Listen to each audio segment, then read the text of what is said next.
अवर रामचंद्र जी की जय। देखिए, भगवान के रामचंद्र जी का राज्याभिषेक होने में देवताओं में खलबली मच गई, क्योंकि जिस प्रकार वैभव अयोध्या का था, रामचंद्र जी के अभिषेक होने से पहले देवताओं में खलबली मच गई, क्योंकि देवता लोग उसी प्रकार परेशान हो गए, जैसे चांदनी रात को देख करके चोर बेचैन हो जाता है क्योंकि उसको अंधेरा चाहिए।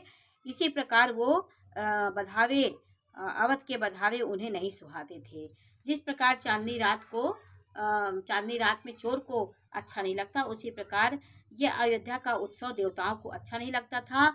उन्होंने सरस्वती जी से विनती की और बार बार उनके चरणों में पढ़ के उन्होंने कहा, हे माता, आपको कोई दोष नहीं लगेगा, सब ये विधि का विधान होता है। माता ने कहा कि तुम देवताओं की बुद्धि ओछी है, इनका निवास तो ऊंचा है पर आपकी करनी नीची है, ये दूसरों का ऐश्वर्य नहीं देख पाते। बड़े मुश्किल से, बड़ी व्याकुलता से उन्होंने अयोध्या गई। उन्होंने सोचा कि इसमें जन का कल्याण है, संसार का भला है।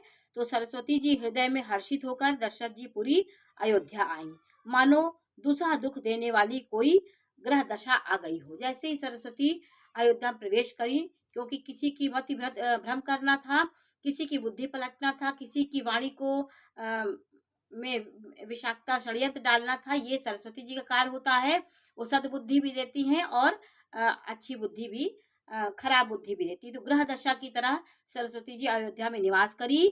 दोहा नंबर 12 में है कि नाम मंथरा मंदमती, चेरी कैकेयी केरी, अजस पिटारी ताही करी, गई गिरा मत फेरी। मंथरा नाम की कैकेयी एक मंदबुद्धि दासी थी, उसे अपयश की पिटारी बनाकर सरस्वती उसकी बुद्धि को फेर कर चली गई। वो मंदबुद्धि थी, उसकी बुद्धि में निवास कर गई और उसकी बुद्धि में षड्यंत्र भर दिया। फिर दीख मंथरा नगर बनावा, मंजुल मंगल बाज बधावा, पूछे से लोगन काह उछाहू, राम तिलक सुनिभा उर दाहू। मंथरा ने देखा कि नगर सजाया हुआ है, सुंदर मंगलमय बधावे बज रहे हैं। उनसे लोगों ने पूछा कि कैसा उत्सव है।